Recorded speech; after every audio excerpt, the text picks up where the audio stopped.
Hello friends, स्वागत है आपका पढ़ाई हाउस चैनल में। आज मैं आप लोग के लिए लेके आया हूँ केमिस्ट्री का चैप्टर नंबर 1 सॉल्यूशन। जैसा कि हम लोग केमिस्ट्री को 2 पार्ट्स में पढ़ते हैं, ऑर्गेनिक एंड इनऑर्गेनिक। तो ये इनऑर्गेनिक का चैप्टर है जो कि है सॉल्यूशन। तो आज से मैं इसको स्टार्ट करने जा रहा हूँ फ्रेंड्स, आप लोग ध्यान से देखिएगा। आज मैं इस चैप्टर को आप लोग को बताऊँगा। तो देखिए फ्रेंड्स, सॉल्यूशन होता क्या है। द होमोजीनियस मिक्सचर ऑफ 2 और more components is known as solution. ठीक है फ्रेंड्स, सॉल्यूशन क्या होता है। होमोजीनियस मिक्सचर होता है 2 और मोर कंपोनेंट्स का, उसे क्या कहते हैं, हम उसे सॉल्यूशन कहते हैं। अब देखिए फ्रेंड्स, होमोजीनियस होता क्या है। Same composition and same property through out the solution. ठीक है फ्रेंड्स, होमोजीनियस क्या होता है, same composition and same property through out the solution. जो कोई सॉल्यूशन हो उसका जो कंपोजिशन हो और उसकी जो प्रॉपर्टी है वो दोनों क्या हो, सेम हो, उसको क्या कहते हैं, होमोजीनियस मिक्सचर। होमो का मतलब सेम होता है। ठीक है फ्रेंड्स, इसके बाद इसका एक एग्जांपल आप लोग देखते हो। जैसे ये है सॉल्यूशन, तो इसमें ए बी सी ये 3 है, जिसमें कंपोजिशन प्रॉपर्टी क्या है, सेम है। ठीक है फ्रेंड्स, एग्जाम्पल डेंसिटी जैसे, तो इसकी सेम है, तो ये क्या हो जाएगा, होमोजीनियस हो जाएगा। अब इसके बाद आता है फ्रेंड्स सॉल्यूट एंड सॉल्वेंट। ठीक है फ्रेंड्स, तो देखिए सॉल्यूट एंड सॉल्वेंट होता क्या है। The component which is present in largest amount और greater amount is known as solvent. ठीक है, and second point is the component present in lesser amount is known as solute. ठीक है friends, फिर से देख लीजिए, the component which is present in largest amount और greater amount is known as solvent. Solvent क्या होता है फ्रेंड्स, जो लार्जेस्ट अमाउंट में हो या ग्रेटर अमाउंट में हो। और the components present in lesser amount, और जो कंपोनेंट जो लेसर अमाउंट में, उसको क्या कहते हैं, सॉल्यूट कहते हैं। नोट में देखिए क्या friends, other than the solvent the component is known as solution. ठीक है, सॉल्यूट अर्थात other than solution solvent, solvent के अलावा जो भी बचा हुआ था उसको क्या कहते हैं, उसको सॉल्यूट कहते हैं। ठीक है फ्रेंड्स, क्योंकि 2 ऑब्जेक्ट है, जैसे मान लो सॉल्यूट, 2 कंपोनेंट है सॉल्यूट एंड सॉल्वेंट, तो जो सॉल्वेंट है अगर उसको निकाल देंगे बचेगा क्या, उसमें सॉल्यूट बचेगा। ठीक है फ्रेंड्स, वही यहाँ एक्सप्लेन किया गया है। इसके बाद आप लोग देखिए नेक्स्ट में क्या आता है। देखिए फ्रेंड्स, अब नेक्स्ट है हमारा types of solution on the basis of component. ठीक है friends, types of solution on the basis of component, component के बेसिस पे सॉल्यूशन कितने प्रकार के होते हैं। ठीक है फ्रेंड्स, तो देखिए आप लोग कितने प्रकार के होते हैं। टाइप ऑफ बाइनरी सॉल्यूशन, सबसे पहले सॉल्यूशन कौन सा है फ्रेंड्स, बाइनरी सॉल्यूशन है। तो बाइनरी सॉल्यूशन क्या होते हैं, the solution which have only 2 components is known as binary solution. ऐसा सॉल्यूशन जिसमें मात्र 2 कंपोनेंट हो उसे क्या कहते हैं, बाइनरी सॉल्यूशन कहते हैं। Example, alcohol in water, sugar solution. Sugar क्या होता है, शुगर का फॉर्मूला फ्रेंड्स C12H22O11। ठीक है, ये लिखा है C12H22O11, ये शुगर है। इसके बाद टर्शियरी सॉल्यूशन क्या होता है, टर्शियरी सॉल्यूशंस आर दो सॉल्यूशन, ये देखिए tertiary solutions which have only 4 components are present. ऐसा सॉल्यूशन जिसमें कि 4 कंपोनेंट हो उसे क्या कहते हैं, टर्शियरी सॉल्यूशन कहते हैं। एग्जांपल देखो friends, C2H5OH plus H2O plus C6H12O6 plus C12H22O11। ठीक है फ्रेंड्स, ये देख लीजिए C2H5OH प्लस H2O यानी पानी, C6H12O6। ठीक है फ्रेंड्स, ये ग्लूकोज या फ्रक्टोज इसको मान सकते हैं, C12H22O11, ये हमारा शुगर है। ठीक है फ्रेंड्स, इसके बाद अब देख लीजिए स्टार में क्या लिखा है, the physical state of solvent determines the types of solution. ठीक है friends, the physical state of solvent determines types of solution. Physical state जो होता है सॉल्वेंट का, वो डिटरमाइन क्या करता है, सॉल्यूशन को। इससे एग्जांपल आप लोग देखो फ्रेंड्स क्या है, सॉल्यूशन में देख लीजिए, सॉलिड सॉल्यूशन में सॉल्वेंट जो होता है वो क्या होगा, सॉलिड होगा। ठीक है फ्रेंड्स, लिक्विड सॉल्यूशन में जो सॉल्वेंट होगा वो क्या होगा, लिक्विड होगा। गैसियस सॉल्यूशन में क्या होगा, सॉल्वेंट जो होगा वो गैस में होगा। ठीक है फ्रेंड्स, सब देखिए types of solution, solute, solvent and example. ठीक है, तो देखिए फ्रेंड्स यहाँ पे गैस, सबसे पहले गैस का हम लोग देखते हैं। तो गैस का अगर सॉलिड स्टेट में गैस का देखते हैं तो सॉल्यूट इसका यदि गैस है तो सॉल्वेंट भी गैस होगा, और इसका एग्जांपल क्या बनेगा, O2 प्लस N2। ठीक है फ्रेंड्स, इसके बाद लिक्विड में देखिए, तो लिक्विड है अगर सॉल्यूट, यानी गैस में अगर वो सॉल्यूट लिक्विड है और सॉल्वेंट गैस है तो CHCl3 प्लस N2। ठीक है, इसका एग्जांपल बन जाएगा। इसके बाद अगर गैसेज स्टेट में सॉल्यूट जो है वो हमारा सॉलिड है और जो सॉल्वेंट है वो हमारा गैस है, तो कंफर्ट प्लस N2 बन जाएगा। ओके फ्रेंड्स, इसके बाद नेक्स्ट में आके आप लोग देखिए क्या है, लिक्विड में देखिए, पहले हम लोगों ने गैस में देखा था, अब हम लोग किस में देखेंगे, अब हम लोग लिक्विड में देखेंगे। तो लिक्विड में देखिए, अगर सॉल्यूट गैस में है और सॉल्वेंट लिक्विड में है तो इसका एग्जांपल क्या बना है friends, CO2 gas in cold drink. ठीक है फ्रेंड्स, जो CO2 गैस होता है कोल्ड ड्रिंक में, जिसको हम ठंडा करते हैं, पीते हैं, जिसको हम ड्रिंक करते हैं, तो इसके बाद देखिए अब लिक्विड अगर जो सॉल्यूट एंड सॉल्वेंट दोनों लिक्विड में है तो क्या बनता है अल्कोहल प्लस H2O। ठीक है फ्रेंड्स, लिक्विड एंड लिक्विड। इसके बाद जो हमारा सॉल्यूट अगर वो सॉलिड है और सॉल्वेंट जो है वो लिक्विड है तो क्या बनता है शुगर सॉल्यूशन। ठीक है फ्रेंड्स, जो शुगर सॉल्यूशन बनता है हमारा। इसके बाद अगर हम सॉलिड में देखें तो अगर हमारा सॉल्यूट गैस है और सॉल्वेंट जो है हमारा वो सॉलिड है तो क्या बनेगा H2PD H2 Ni सरफेस यानी निकल के सरफेस पे।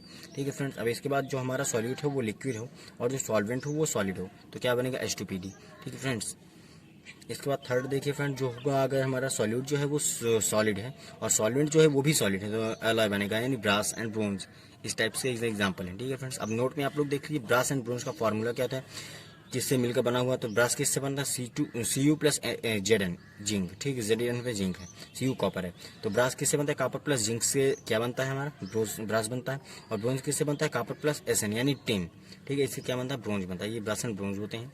इसके बाद देखिए फ्रेंड्स क्या है कंसंट्रेशन ऑफ सोल्यूशन। तो कंसंट्रेशन ऑफ सोल्यूशन में देखिए क्या होता है, amount of solute present in unit volume of solution is known as concentration of solution. Concentration of solution वो होता है फ्रेंड्स जो amount of solute present in volume of solution, amount of solute present in unit volume of solution is known as concentration of solution. ठीक है friends, concentration of solution की definition है, आप लोग इसको ध्यान में रखिए फ्रेंड्स, पूछी जाती हैं। इसके बाद इसका एग्जाम्पल देख लो, if 2 gram of sugar present in 1 litre of solution then concentration of solution is 2 gram per litre. ठीक है फ्रेंड्स, जैसा कहना तो यूनिट वॉल्यूम ऑफ सोल्यूशन जैसा होता है ना, तो फ्रेंड्स वहीं पे देखिए अगर 2 ग्राम है शुगर का प्रेजेंट कितने 1 लीटर ऑफ सोल्यूशन में है तो उसका क्या बन जाएगा कंसंट्रेशन फ्रेंड्स, उसका हो जाएगा 2 ग्राम पर लीटर उसका कंसंट्रेशन हो जाएगा। इसके बाद अब देखिए फ्रेंड्स इसका पहला टॉपिक आता है मास परसेंट। ठीक है फ्रेंड्स, W/W मास परसेंट कहते हैं। तो इसको हम डिफाइन कैसे करेंगे, देखिए it is defined as mass percent of compound is equal to mass of compound upon total mass of solution into 100।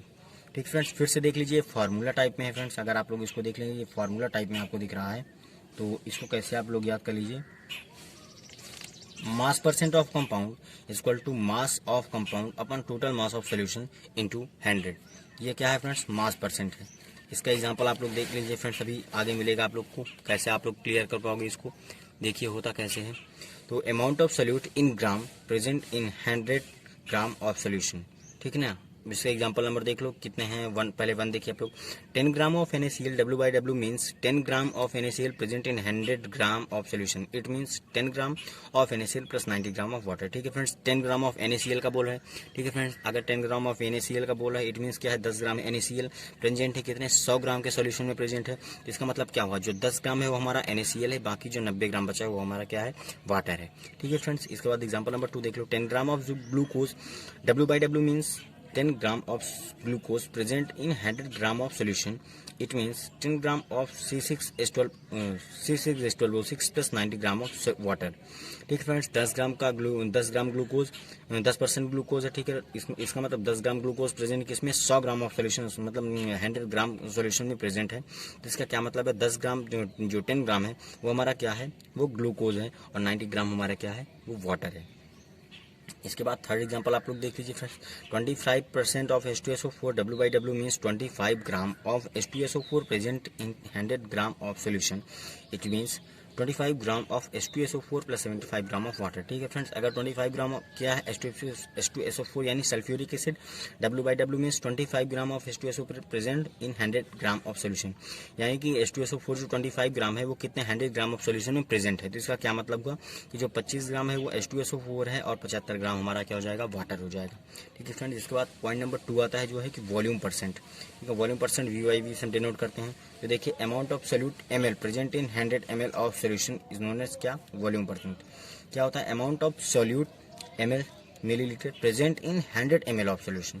ठीक है, अब इसका एग्जांपल फ्रेंड्स आप लोग देख लीजिए, example number 1, 10% C2H5OH V/V means 10 ml of C2H5OH is present in 100 ml of solution, it means 10 ml of C2H5OH plus 90 ml of water। ठीक है फ्रेंड्स, 10% C2H5OH है और 10 इसके बाद क्या है 10 ml of C2H5OH is present in 100 ml of solution, it means क्या है फ्रेंड्स 10 ml of C2H5OH का है और 90 ml किसका है वाटर का है। ठीक है फ्रेंड्स, इसके बाद आता है एग्जांपल नंबर 3, आप लोग देखिए क्या है। एग्जांपल नंबर 3 देखिए, 35% ethylene glycol. V by V means 35 ml of ethylene glycol present in 100 ml of solution. It means 35 ml of ethylene plus 65 ml of water. Hope कि आप लोग समझ गए होंगे, ऊपर के एग्जांपल से आप लोग का क्लियर हो गया होगा क्या हो रहा है। 35% क्या है, एथिलीन ग्लाइकोल है, उसके बाद बचा कितना 100 में 65 बचा, तो 35 of ethylene plus 65% of water हो जाएगा। ठीक है फ्रेंड्स, इसके बाद देखिए आप लोग क्या आता है, इससे एक एग्जांपल देखिए। परसेंटेज इसका वॉल्यूम परसेंट का फार्मूला क्या है, वी बाई वी से हम डिनोट कर, जैसे कि हमने बताया आपको। तो volume of compound ml upon total volume of solution, ठीक है, इंटू 100, ये इसका क्या है फ्रेंड्स, ये इसका फार्मूला है वॉल्यूम परसेंट। ठीक है फ्रेंड, इसके बाद इसमें नोट में देखिए क्या है, एथिलीन ग्लाइकोल का होता क्या है, it is used as anti freezing reagent. ठीक है फ्रेंड्स, फिर से आप लोग ध्यान से सुन लीजिए, एथिलीन ग्लाइकोल होता क्या है, it is used as anti freezing reagent, anti freezing reagent की तरह इसको यूज किया जाता है। इसके बाद पॉइंट नंबर 3 आता है फ्रेंड्स, जो कि है मास वॉल्यूम परसेंट। इसके बाद इसके पहले हम लोग ने पढ़ा मास, ठीक है फ्रेंड्स, मास परसेंट। इसके बाद पढ़ा था हम लोग वॉल्यूम परसेंट। अब इसके बाद आ गया है फ्रेंड्स मास वॉल्यूम परसेंट आ गया, ठीक है, जिसको W/V से हम डिनोट करते हैं। तो amount of solution in gram present in 100 ml of solution, ठीक है, उसको क्या कहते हैं, मास वॉल्यूम परसेंट होता है। फॉर्मूला देख लीजिए फ्रेंड्स आप लोग क्या है, W/V percent equals to mass of compound upon solute in gram upon volume of solution in millilitre sorry into 100। ये क्या हो जाएगा फ्रेंड्स, हमारा W/V का फार्मूला है, अर्थात मास वॉल्यूम परसेंट का फार्मूला हमारा। ठीक है, इसका एग्जांपल देख लो friends, 15% of H2SO4 W/V means 15 gram of H2SO4 present in 100 ml of solution. ठीक है फ्रेंड्स, फिर से आप लोग देख लीजिए, 15% of H2SO4 W/V means 15 gram of H2SO4 present in 100 ml of solution. ठीक है, इसके बाद आता है 4 नंबर ppm मीन्स पार्ट्स पर मिलियन। हम लोग जानते हैं फ्रेंड्स कि 1 मिलियन इक्वल टू 10⁶ होता है। ठीक है फ्रेंड्स, ये हमने इसको लिखा है, ये देखिए 1 मिलियन 10⁶ हो जाता है। तो देखिए आगे, when trace amount of solute is to be represent in any solution then we use ppm unit of concentration. ठीक है, ppm मीन्स इसका फार्मूला आप लोग देख लीजिए क्या हो जाएगा, मास of component upon total mass of solution. ठीक है फ्रेंड, इंटू 10⁶, क्योंकि 1 मिलियन में कितना होता है, 10⁶ होता है। ठीक है फ्रेंड्स, तो यूनिट के लिए हम इसका निकाल रहे हैं। तो ppm equal to mass of component upon total mass of solution into 10⁶ हो जाएगा। ठीक फ्रेंड्स, इसके बाद हम नेक्स्ट देखते हैं क्या है हमारा। नेक्स्ट देखिए आप, 1 litre sea water equal to 1030 gram, 1 litre dissolve oxygen equal to 6 into 10⁻³ gram. ppm देख लीजिए O2 का, mass of O into O upon total mass of solution into 10⁶।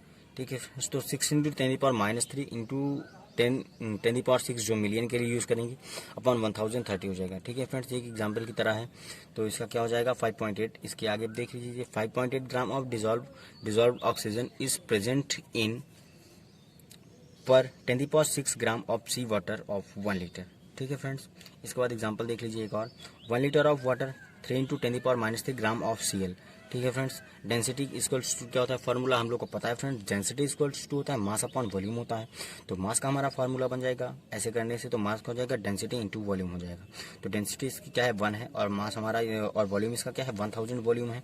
ठीक है फ्रेंड्स, तो मास हमारा क्या हो जाएगा 1000 ग्राम हो जाएगा, हमारा क्या मास हो जाएगा। इसके बाद ppm देखेंगे तो Cl2 का तो क्या हो जाएगा फ्रेंड्स, 3 इंटू 10⁻³ अपॉन 1000 जो कि हमारा मास है इंटू 10⁶, तो इसका हमारा क्या आ जाएगा 3 ppm, इसका आंसर आ जाएगा। ठीक है फ्रेंड्स, इसके बाद आता है point number 5, ppb means parts पर बिलियन। पार्ट्स पर बिलियन क्या होता है फ्रेंड्स, देख लीजिए, ppb का फार्मूला क्या होता है, amount of solute upon total mass of solution into 10⁹ means 1 billion equal to 10⁹ होता है, इसलिए 10⁹ से यहाँ पे मल्टीप्लाई करा दिया गया फ्रेंड्स। फार्मूला इसका बाकी क्या होता है फ्रेंड्स, फार्मूला आप लोग देख लीजिए, इसका फार्मूला होता है ppb equals to amount of solute upon total mass of solution into 10⁹ हो जाएगा। इसके बाद फ्रेंड्स आप लोग देख लीजिए 6 नंबर क्या है, 6 नंबर इसका पीपीटी अर्थात मीन्स पार्ट्स पर ट्रिलियन। तो parts per trillion it means 1 trillion equal to 10⁻12 होता है। ठीक है फ्रेंड्स, तो पीपीटी का क्या हो जाएगा, amount of solute upon total mass of solution into 10⁻12, क्योंकि जितना होता है फ्रेंड्स उसी से मल्टीप्लाई करा दिया जाएगा। और इसके साइड में क्या होता है friends, amount of solute upon total mass of solution हो जाता है।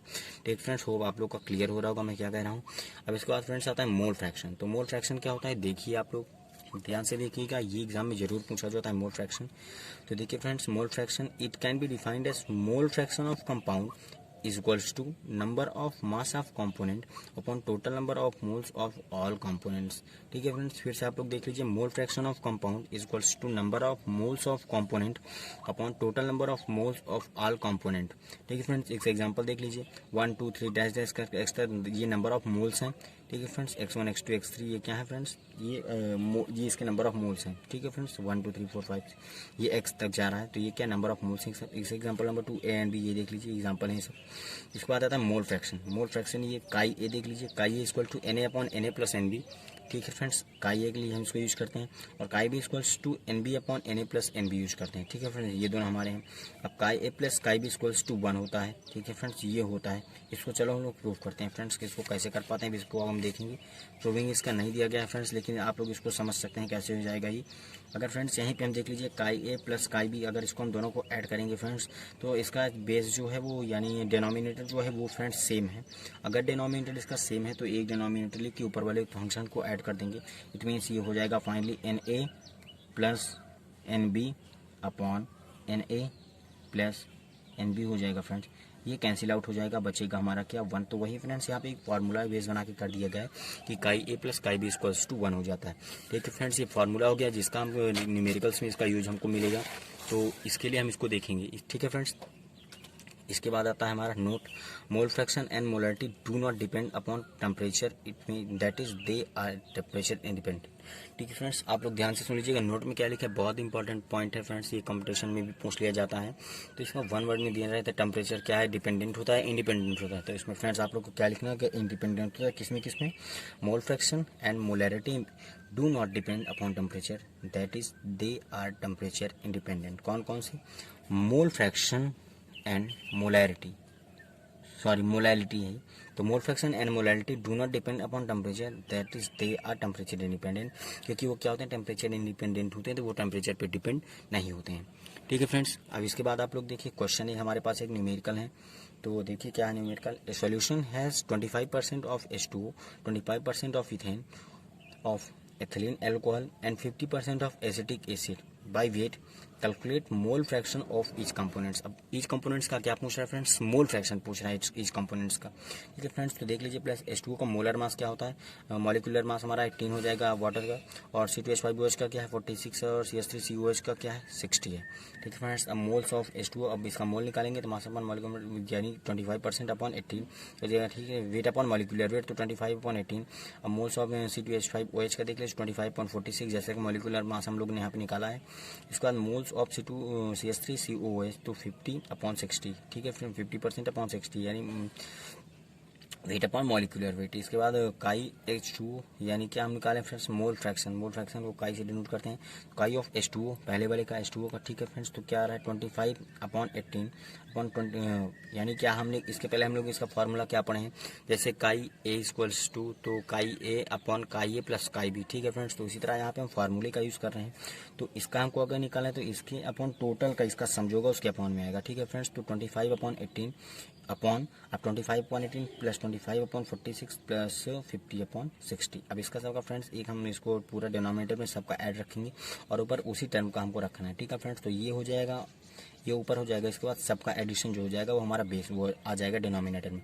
इसका क्या होगा, काई ऑफ H2O का क्या आ जाएगा फ्रेंड्स 1.3799 आ जाएगा। ठीक फ्रेंड्स, आप लोग सॉल्व करेंगे तो आप लोग का भी इतना ही आएगा, चेक कर लीजिएगा।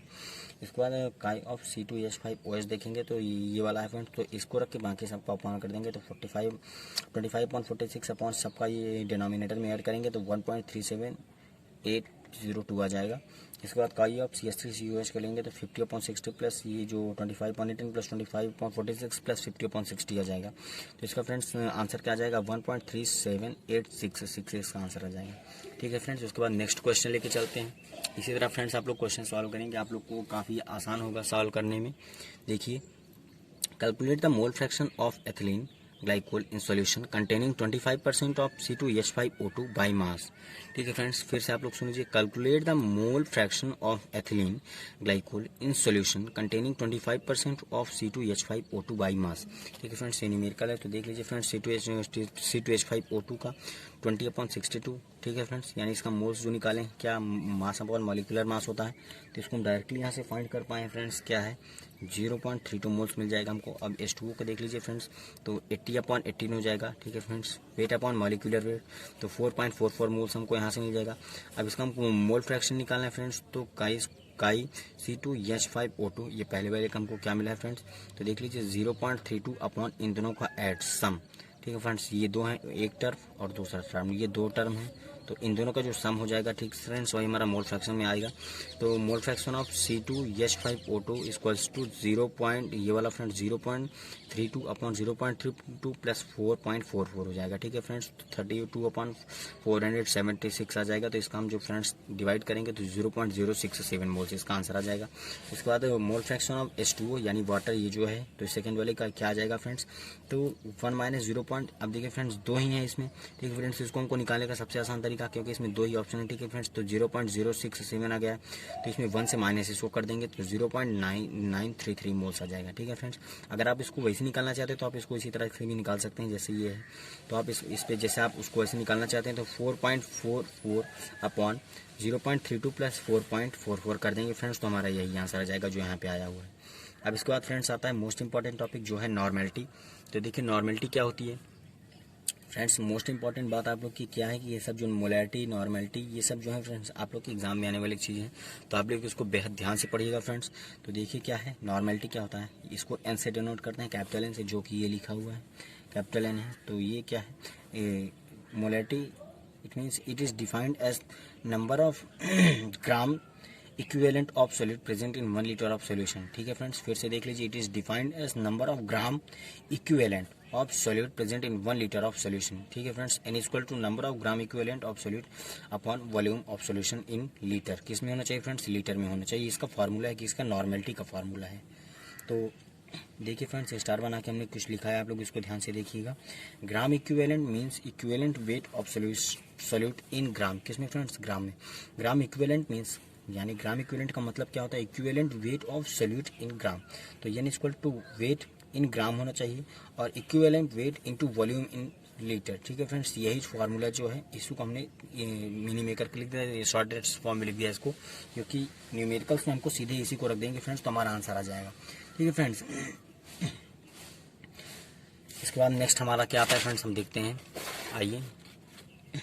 ग्राम equivalent equals to mass of solute upon equivalent weight, ठीक है फ्रेंड्स। ग्राम इक्विवेलेंट की जहाँ पे बात आएगी वहाँ पे हम क्या फार्मूला रख देंगे, mass of solute upon equivalent weight आ जाएगा, ठीक है फ्रेंड्स। फॉर एग्जांपल देख लीजिए, 2n मीन्स 2n का क्या मतलब है फ्रेंड्स, यहाँ पे नॉर्मेलिटी था, तो देख लीजिए 2n means 2 gram of equivalent solute present in 1 litre of solution, ठीक है फ्रेंड्स। फिर से देख लीजिए, 2 gram of equivalent solute present in 1 litre of solution, ठीक है फ्रेंड्स। इसके बाद देख लीजिए 10n means 10 gram of equivalent solute present in 1 litre of solution, ठीक है फ्रेंड्स। इसके बाद क्या आता है फ्रेंड्स, इक्विवेलेंट वेट जो होता है वो किसके इक्वल, इसका फार्मूला क्या होता है, molecular weight upon number of H atoms displaceable, ठीक है friends. Example H2SO4 sulphuric acid, इसका स्ट्रक्चर देख लीजिए फ्रेंड्स क्या होता है, इसका ये स्ट्रक्चर, इसकी बेसिसिटी 2 हो जाए, इसका स्ट्रक्चर आप लोग फ्रेंड्स ध्यान से देख लीजिए। H2SO4 पूछा जाता है, equivalent weight equals to molecular weight upon basicity होता है, तो 98/2 इक्वल टू 49 इसका आंसर आ जाएगा, ठीक है फ्रेंड्स। H2SO4 आप लोग निकालेंगे 98 ही आएगा, देख लीजिएगा। इसके बाद बेसिसिटी ऑफ एसिड क्या होता है फ्रेंड्स, आप लोग ध्यान से देखिएगा। नंबर ऑफ हाइड्रोजन डिस्प्लेसेबल, एग्जांपल जैसा कि हमने पहले बताया आपको क्या होता है, तो एग्जांपल में देखिए फ्रेंड्स, इसकी बेसिसिटी क्या थी, 2 थी, जैसे कि हम लोगों ने पहले इसको पढ़ लिया। H2SO4 की बेसिसिटी 2 है, और इसको इसके बाद आता है फ्रेंड्स H3PO4, इसका स्ट्रक्चर आप लोग ध्यान से देख लीजिए फ्रेंड्स, ये क्या है, H3PO4 का स्ट्रक्चर है, ध्यान से देख लीजिएगा। इसकी बेसिसिटी क्या है, 3 है, ठीक है फ्रेंड्स। इसके बाद एसिडिटी ऑफ बेस आता है, ठीक है, तो नंबर ऑफ हाइड्रोक्साइड डिस्प्लेसेबल, ठीक है, क्या होता है, एसिडिटी ऑफ बेस होता है। नंबर ऑफ हाइड्रोक्साइड डिस्प्लेसेबल वो क्या होता है फ्रेंड्स, वो हो जाएगा ये हो जाएगा क्या, एसिडिटी ऑफ बेस, ठीक है फ्रेंड्स। इसके बाद एक एग्जांपल देखो, BaOH का होल ट्वाइस, तो Ba plus plus 2OH minus, इसका एसिडिटी कितना है, 2 है, ठीक है। इसके बाद नोट में देखिए, सेमी नॉर्मल क्या है, n/2, और पेंटा नॉर्मल क्या है फ्रेंड्स, n/5 हो जाएगा, पेंटा यानी 5, और डेका नॉर्मल यानी 10n हो जाएगा, ठीक है फ्रेंड्स, 10 और deci normal equal to n/10 हो जाएगा। ठीक है, इसके बाद नॉर्मेलिटी इज टेम्परेचर डिपेंडेंट। ठीक है फ्रेंड्स, जो नॉर्मेलिटी होता है वो क्या होता है, टेम्परेचर डिपेंडेंट होता है, उसमें निर्भर होता है। ध्यान से देखिएगा फ्रेंड्स, फिर से आप लोग को बोल दे रहा हूँ मैं, जो नॉर्मेलिटी होता है वो टेम्परेचर डिपेंडेंट होता है। ठीक है, इसके बाद आप लोग देखिए CH3Cl प्लस AlCl3, इसका रिएक्शन होगा तो क्या हो जाएगा, CH3 plus plus AlCl4 minus हो जाएगा। ठीक है फ्रेंड्स, यहाँ से ब्रेक हो जाएगा तो AlCl4 माइनस हो जाएगा। ये बेंजीन रिंग है, इसके बाद CH3 की प्रेजेंस में इसकी रिएक्शन कराएंगे तो यहाँ पे प्लस का चार्ज आ जाएगा, यहाँ पे माइनस का चार्ज आ जाएगा। ठीक है फ्रेंड्स, इसके हटने से इसके जो ये ब्रेक होगा बॉन्ड तो यहाँ पे एक माइनस एक प्लस का चार्ज दे देता है। ठीक है फ्रेंड्स, इसके बाद आप लोग देखिए एग्जाम्पल इसके क्या है। ये फ्रेंड्स बेंजीन रिंग के ऊपर CH3 लगा है प्लस AlCl3 प्लस HCl। ठीक है, नेक्स्ट एग्जाम्पल यहाँ पे CH2 CH3 लगा है प्लस AlCl3 प्लस HCl। अब यहाँ पे CH इसके साथ दो और जुड़े हैं CH3 plus AlCl3 plus HCl। ये क्या है, आइसोप्रोपिल बेंजीन क्यूमीन। ठीक है फ्रेंड्स, अब इसका क्वेश्चन देखो फ्रेंड्स, ये एग्जैक्ट टाइप में जो आता है इसका ऐसे बनाएंगे, O3 के साथ रिएक्शन इसका कराएंगे तो फ्रेंड्स ये देखिए यहाँ पे CH2 डबल बॉन्ड CH2, ये डबल बॉन्ड ये वाला CH2 सिंगल बॉन्ड C, ये वाला C फ्रेंड्स। इसके बाद ये CH3 यहाँ का एक CH3 यहाँ का एक CH3। ठीक है फ्रेंड्स, और एक H यहाँ का। ठीक है, ये H यहाँ वाला है फ्रेंड, ये यहाँ का ये CH3 हो जाएगा, यहाँ भी वही CH3 हो जाएगा। ठीक है friends, CH2 double bond CH2, यही फ्रेंड्स यहाँ पे लिखा है। ठीक है, इसके बाद आप लोग देख लीजिए CHO plus CHO single bond C CH3 H CH3। ठीक है फ्रेंड्स, इसके बाद आप लोग देखिए क्या आता है, मोलैरिटी आता है। मोलैरिटी क्या है, इसको हम M से डिनोट करते हैं, कैपिटल M से। तो होता क्या है मोलैरिटी, देखिएगा आप लोग, मोलैरिटी क्या होता है, ध्यान से आप लोग देखिएगा। Molarity M, it is defined as number of moles of solute present in 1 litre of solution.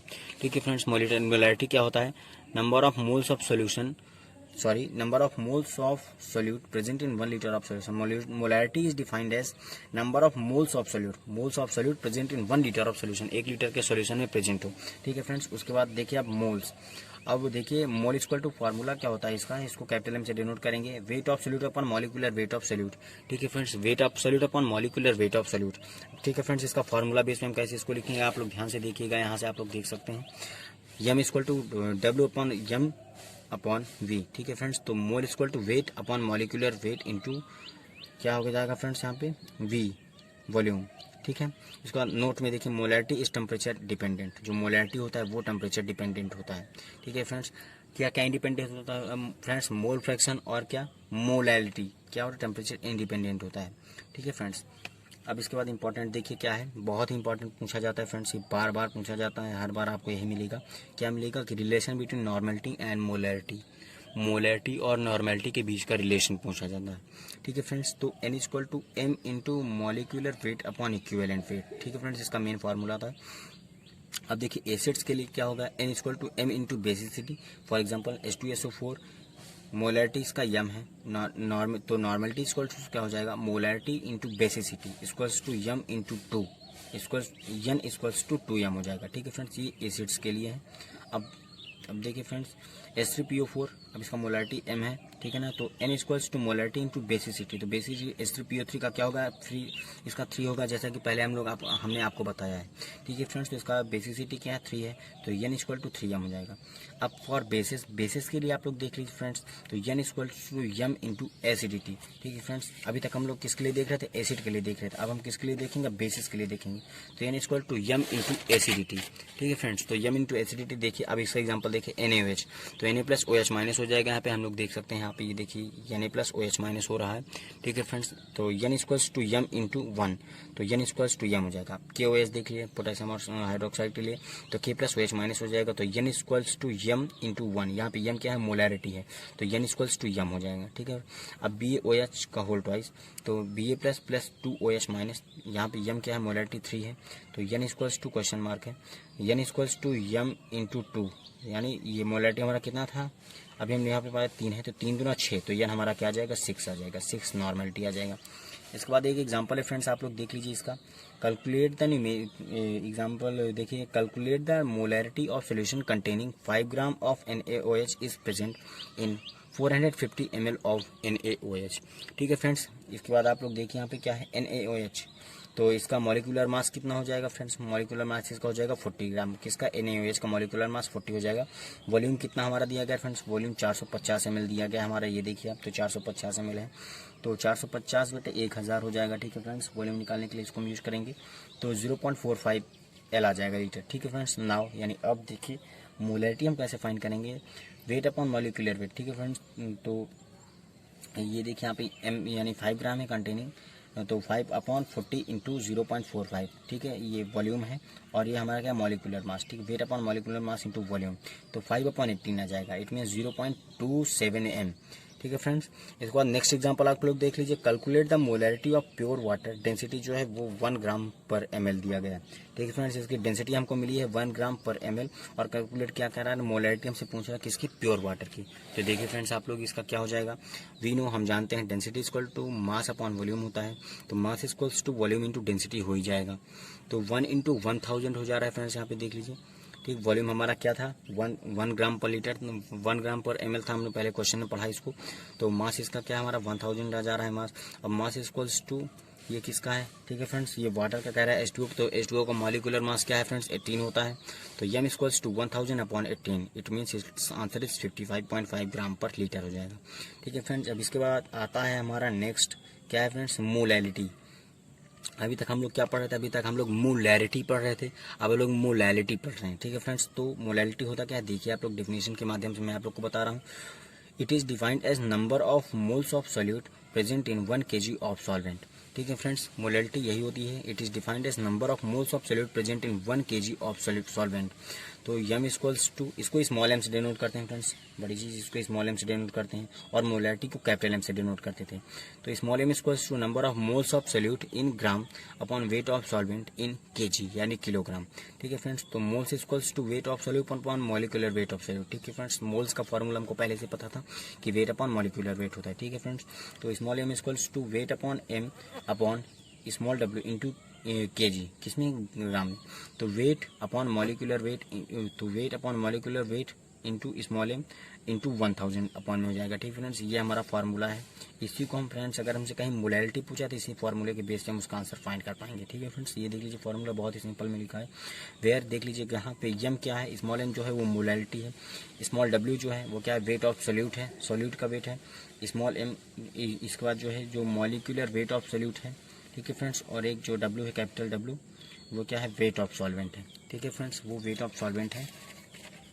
इसके बाद नेक्स्ट टॉपिक आप लोग क्या है देखिए, नेक्स्ट पॉइंट इसका वो है relation between mole fraction and molarity, ठीक है फ्रेंड्स। रिलेशन बिटवीन किसी मोल फ्रैक्शन और मोलैरिटी में रिलेशन देखिए क्या है, तो का equal to m upon m plus 55.5 equal to molarity equal to m, ठीक है फ्रेंड्स। अब इसके बाद नेक्स्ट क्वेश्चन देख लीजिए आप लोग क्या है, what is the mole fraction of solute in 2.5 m in aqueous solution, ठीक है फ्रेंड्स। देखिए मोलैरिटी कितना दिया है 2.5 m, वी नो हम जानते हैं का equal to m upon m plus 55.5, ठीक है। तो देखिए का equal to 2.5 upon 2.5 plus 55.5, it means 2.5 upon ये क्या 5.80, ठीक है फ्रेंड्स। तो 25.580 इसमें 0.043 इसका हमारा आंसर आ जाएगा, ठीक है फ्रेंड्स, जो कि ये है, आप लोग इसका कैलकुलेट करके देख लीजिएगा फ्रेंड्स, यही आ रहा है। इसके बाद नेक्स्ट क्वेश्चन देख लीजिए friends, a solution of glucose in water is labelled as 10% W/W, the density of solution is 1020 gram per ml, calculate. इसमें क्या क्या पूछ रहा है फ्रेंड्स देख लेंगे, हमसे मोलैरिटी पूछ रहा है, मोल फ्रैक्शन पूछ रहा है, मोल फ्रैक्शन ऑफ ईच कंपाउंड, हमसे 2 क्वेश्चन पूछ रहा है। तो फ्रेंड्स देखिए C6H12O5 इसका मॉलिक्यूलर मास क्या है फ्रेंड्स, हमारा 180 आ जाएगा इसका मॉलिक्यूलर मास। अब m equal to weight upon molecular weight होता है फ्रेंड्स, मास इंटू वॉल्यूम, ठीक है फ्रेंड्स। तो 10 यानी ये 10 है ना फ्रेंड्स, यहाँ पे देख लीजिए 10% है, तो 10 इंटू 12 अपॉन 180 इंटू 1000, ठीक है। ये मास मॉलिक्यूलर मास हमारा 180 जैसा भी हमने पाया था, तो वही हम रखेंगे फ्रेंड्स, इसको कट कर 1/1500 आ जाएगा, तो 0.00066 m आ जाएगा जो मोलैरिटी है, ठीक है फ्रेंड्स। अब इसके बाद देखिए सॉल्युबिलिटी, एक हमारा नया टॉपिक अब आ रहा है फ्रेंड्स, इसका जो है हमारा सॉल्युबिलिटी एक नया टॉपिक है। तो देखिए सॉल्युबिलिटी होता क्या है, the maximum amount of substance that can be dissolve in amount of solvent, ठीक है फ्रेंड्स। सॉल्युबिलिटी क्या होता है, the maximum amount of substance that can be dissolve in amount of solvent is known as solubility होता है। इसमें note में देखिए friends, solubility depends upon, solubility किस पे डिपेंड होता है friends, nature of solute, nature of solvent, temperature और प्रेशर, ठीक है फ्रेंड्स। इसको हम शॉर्ट फॉर्म में क्या कहते हैं फ्रेंड्स, NT-NP। ठीक है फ्रेंड्स, इसको शॉर्ट फॉर्म में कहते हैं सॉलिबिलिटी डिपेंड्स अपॉन NT-NP होता है फ्रेंड्स, इसको हम शॉर्ट फॉर्म में कहते हैं। तो इसमें N का एक stand for what stand for N, nature of solvent, nature of solute, temperature and pressure. ठीक है फ्रेंड्स, अब उसके बाद स्टार लगा के हमने क्या लिखा है, सॉल्यूट प्लस सॉल्वेंट, इसको डिसोल्यूशन होगा तो क्या बन जाएगा, सॉल्यूशन क्रिस्टलाइन के फॉर्म में। ठीक है फ्रेंड्स, ये नोट में होता है, हमको पता है फ्रेंड्स, हम सॉल्यूशन पढ़े तो हम जानते हैं कि सॉल्यूट और सॉल्वेंट के मिक्सअप से जो डिसोल्यूशन करेंगे तो उसका हमारा क्या बन जाएगा फ्रेंड्स, वहाँ पे हमारा सॉल्यूशन बन जाता है।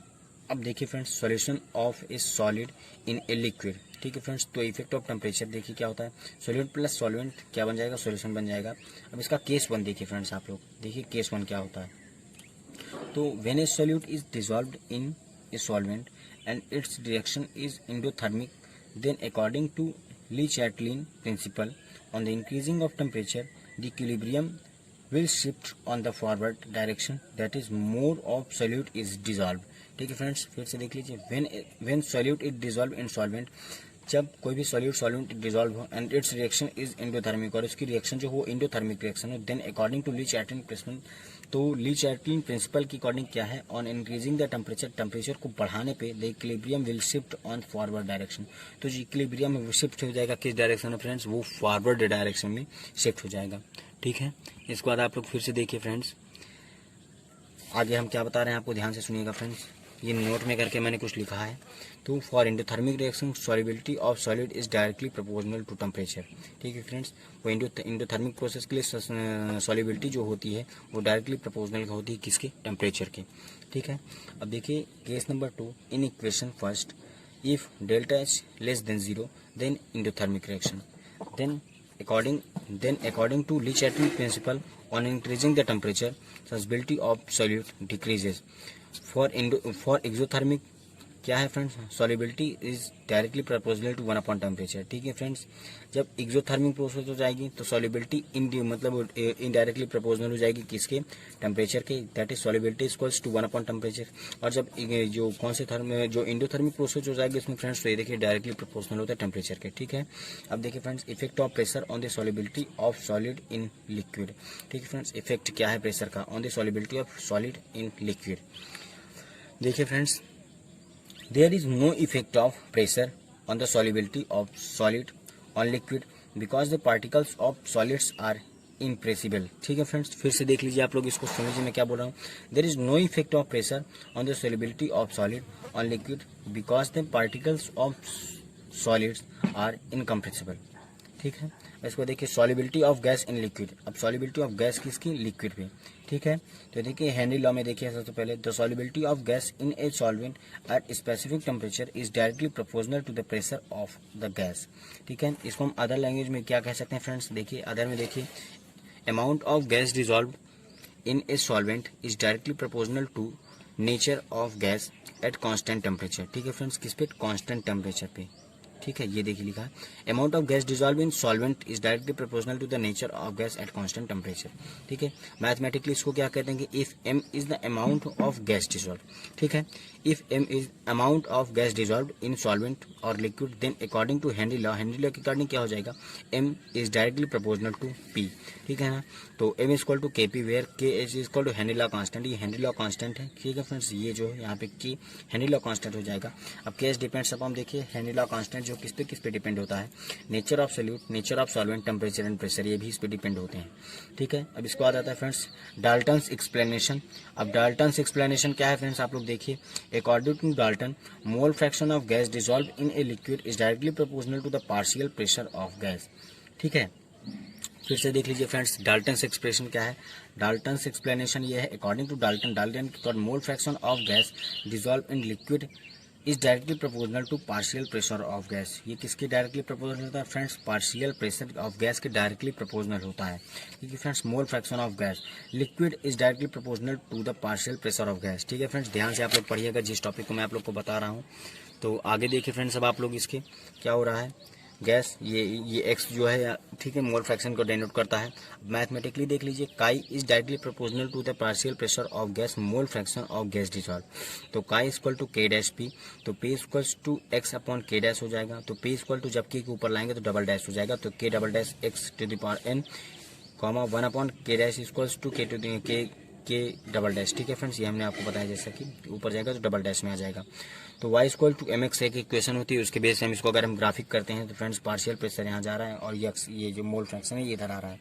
ये friends y equal M X ये इक्वेशन इसके माध्यम से मैं यहाँ पे ग्राफ बनाया है, ठीक है फ्रेंड्स। इसके बाद नोट में देखिए p इक्वल टू के एच, यानी हमारा क्या है ये फ्रेंड्स, ये पार्शियल ये कॉन्स्टेंट है, ठीक है, के एच एक्स, ठीक है, पाई, ये एक्स मार क्या है, काई है जो मोल फ्रैक्शन है, तो X equals to P upon K H, ठीक है फ्रेंड्स। तो lower S equals to P upon K H जो है ये यहाँ पे जो हायर के लिए नोट किया जा रहा है, ठीक है फ्रेंड्स। अब नोट में आप लोग देखिए for nitrogen and oxygen on increasing the temperature K dash H increases, solubility increases, so at lower temperature the aquatic life suspension to much longer time, ठीक है फ्रेंड्स। एट लो टेम्परेचर पे हम देखेंगे solubility of O2 in water increases. अगर हम लो temperature पे देखें तो जो सॉल्युबिलिटी ऑफ O2 यानी गैस ऑक्सीजन की जो सॉल्युबिलिटी होती है वो बढ़ती है इन वाटर, ठीक है, पानी में।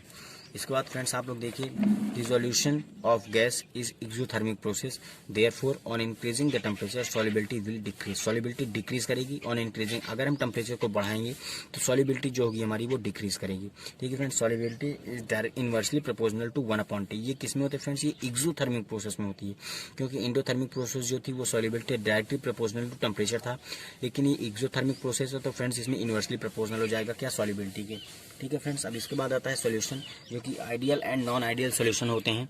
तो देखिए सबसे पहले फ्रेंड्स हम स्टार्ट करते हैं नॉन आइडियल सॉल्यूशन।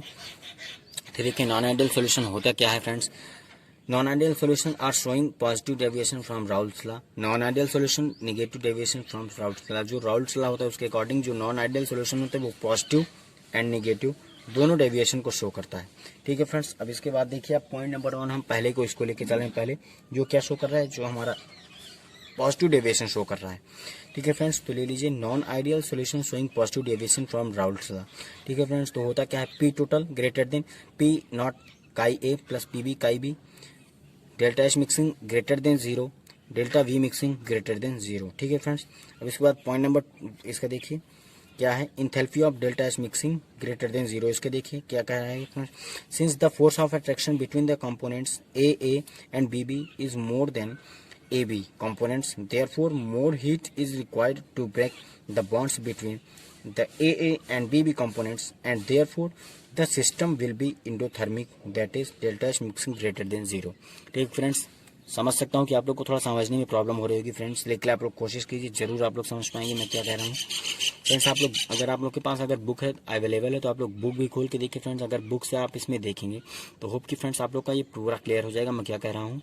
फिर से आप लोग देख लीजिए enthalpy of delta H mixing greater than 0, ठीक है। Since the force of attraction between the components A and B is more than AB components, therefore more heat is required to break the bond between AA and BB components, and therefore the system will be endothermic, that is delta H mixing greater than 0, ठीक है friends. इसके बाद आप लोग देखिए क्या है, हमने बता दिया delta H mixing since the system is endothermic, since the system is endothermic, कैसा इंडोथर्मिक है, therefore solubility will increases on increasing the temperature, ठीक है फ्रेंड्स। तो जो सॉल्युबिलिटी है वो जो इंक्रीज करेगी किसके इंक्रीज होने पे, टेम्परेचर के इंक्रीज होने पे, किस प्रोसेस में फ्रेंड, इंडोथर्मिक प्रोसेस में। इसके पहले क्या बताया हमें, एक्सोथर्मिक प्रोसेस में इनवर्सली प्रोपोर्शनल होता है, तो इंडोथर्मिक प्रोसेस में डायरेक्टली प्रोपोर्शनल, तो solubility directly proportional to the temperature हो जाएगा, ठीक है फ्रेंड्स। अब इसके बाद देखिए third number delta V mixing greater than 0, ठीक है फ्रेंड्स। डेल्टा वी मिक्सिंग जो है वो ग्रेटर देन 0 है, तो फ्रेंड्स इसके लिए हम क्या यूज करेंगे देख लीजिए, since in such type of solutions the force of attraction between the molecules is weaker, ठीक है friends. In other words we can say that the molecules are held lies tightly और loosely, therefore volume of mixing that is delta V mixing is always be positive, ठीक है friends. अब इसका example देख लो, C2H5OH plus benzene ring, example number second benzene ring plus CH3 C double bond OCH3 CPMT, ठीक है friends, CPMT में आया हुआ क्वेश्चन है। Example number 3 C2H5OH plus CH3 COCH3, example number 4 C2H5OH plus CH2, ठीक H2O, ठीक है friends. ये क्या है इसका example, delta V mixing greater than 0 का। इसके बाद फ्रेंड्स जैसा कि मैंने अभी आपको बताया कि नॉन आइडियल सोल्यूशन किस टाइप्स के, दो टाइप्स के नेचर को शो करता है, positive deviation and negative deviation. तो पॉजिटिव डेविएशन मैंने आपको बताया ये एबव में जो है, वैसे बात आता है जो क्या शो कर रहा है फ्रेंड्स, ये नेगेटिव डेविएशन जो शो करेगा, ठीक है फ्रेंड्स। नेगेटिव डेविएशन शो कर रहा है, देखिएगा आप लोग इसको ध्यान से देखिए, नेगेटिव डेविएशन शो कर रहा है। तो P total less than P A not X A plus P B not X B, delta H mixing less than 0, delta V mixing less than O. ठीक है फ्रेंड्स, तो नंबर 1 पे देखिए P total. ठीक है फ्रेंड्स, अब इसके बाद नंबर 1 पे देखिए, अब यहाँ से आप देख लीजिए P total less than P A not X A plus P B naught chi B. ठीक है फ्रेंड्स, तो ये ए ये बी बी का है फ्रेंड्स, तो अगर ये इसका दोनों के रिएक्शन हो जाएगा तो ए बी बन जाएगा, यानी ए बी। अब देखिए फ्रेंड्स, इसमें कहा क्या है, इसका मैं आप लोग को बताऊंगा, फिगर बताऊंगा, डायग्राम बताऊंगा, क्या जो कैसा ग्राफ इसका कैसा बनेगा, ग्राफ प्लॉट बताऊंगा friends. In this solute A B greater than A और B B, escaping tendency is very weak. इसकी जो फ्रेंड स्कैपिंग टेंडेंसी होती है वो बहुत ही कम होती है। It means that the force of attraction between the components A and B is more than AA and BB। ये AA BB से क्या हो जाएगा, more than A and BB है किससे, कंपोनेंट से। therefore the escaping tendency of molecules from the solution will decrease, therefore total vapor pressure will decrease, therefore solution will show negative deviation from Raoult's law। ठीक है friends, फिर से आप लोग देख लीजिए, इसी में आप लोग फ्रेंड्स समझ जाएंगे कि नेगेटिव डेविएशन क्यों शो कर रहा है। It means that the force of attraction between components A and B, जो force of attraction है, खींचने का जो force of attraction है, more than A and B, जो AB का जो force of attraction है वो more than किससे, AA and BB से more than है। escaping tendency of molecules of the solution will decrease। इसमें देखिए फ्रेंड्स, जो escaping tendency थी वो बहुत ज़्यादा कमजोर थी फ्रेंड्स, देख लीजिए यहाँ पे भी बताया गया है escaping tendency बहुत कम है, डिक्रीज हो जाती है escaping tendency खींचने की। therefore total vapor pressure will decrease, तो जो टोटल वेपर प्रेशर है उसका वो क्या हो जाएगा, डिक्रीज हो जाएगा। therefore solution will show negative deviation from Raoult's law। ठीक है फ्रेंड्स, राउल्ट्स लॉ के हिसाब से फिर ये नेगेटिव डेविएशन शो करेगा। इसका फ्रेंड्स आप लोग ग्राफ देख लीजिए, वेपर प्रेशर है फ्रेंड्स, ये है एमपी, देख लीजिए फ्रेंड्स, ये वेपर प्रेशर इस साइड जा रहा है। तो x1 ये काई ए इक्वल टू 1, काई ए इक्वल टू 0, यहाँ पे काई बी इक्वल टू 0 और chi B equal to 1 friends, ये दोनों इनडायरेक्टली। तो ये जा रहा है एक, ये देख लीजिए फ्रेंड्स, ये जा रहा है यहाँ से, ये आ रहा है सेम फ्रेंड्स, ये अंदर से जाएगा। ठीक है friends, non ideal solution, non ideal and non, जब ये फ्रेंड्स जो ब्लैक से लाइन किया है ये हमको क्या इंडिकेट कर, ये हमारे आइडियल सोल्यूशन के लिए इंडिकेट कर रहा है। ठीक है फ्रेंड्स, ये आइडियल सोल्यूशन के लिए है, और जो डॉटेड लाइन हमने ब्लू से लिया है ये हम नॉन आइडियल के लिए शो करवा रहे हैं फ्रेंड्स, ये देख लीजिए नॉन आइडियल के लिए है। आप लोग अगर इसको बुक में देखेंगे तो बुक में भी आप लोग को ऐसा ही ग्राफ मिलेगा फ्रेंड्स, देख लीजिए। तो ऐसा फ्रेंड्स, ये जो नीचे से आया, ये सब लाइन नीचे से जा रही है फ्रेंड्स, ठीक है ना, यहाँ नीचे से नॉन आइडियल सोल्यूशन को दिखा रही हैं, और आइडियल सोल्यूशन जो ब्लैक से लाइन है सब आइडियल सोल्यूशन को बता रही हैं। ठीक है, इसके बाद नेक्स्ट देखिए क्या आ रहा है फ्रेंड्स हमारा, इंथैल्पी।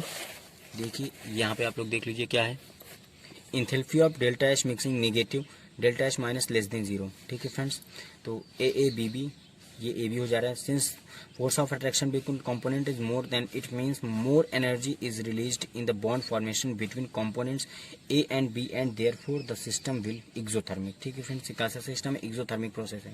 ठीक है फ्रेंड्स, नोट क्या है, सॉल्युबिलिटी 1/टेम्परेचर हो जाएगा। ठीक है, ये क्या यूनिवर्सली हो जाएगा क्योंकि एक्सोथर्मिक प्रोसेस है। तो delta V mixing less than 0 क्या है, ए एंड बी दो कंपोनेंट, अगर इन दोनों का सोल्यूशन करेंगे तो ए बी हमारा एक कंपोनेंट बन जाएगा। इसके बाद देखिए, since force of attraction between A B compounds is greater than the components A and B. ठीक है, in other words the molecules will be strongly held and therefore the volume of solution will decrease, that is delta V mixing less than 0। किस लिए हो जाए friends, क्योंकि ये decrease हो रहा है, क्या volume of solution will decrease हो जाएगा। ठीक है फ्रेंड्स, डिक्रीज हो जाएगा, स्ट्रांगली हेल्ड है। ठीक है friends, molecules will be strongly held. ठीक है, फिर से देख लीजिए आप लोग, since force of attraction between A B compound is greater than components of A and B.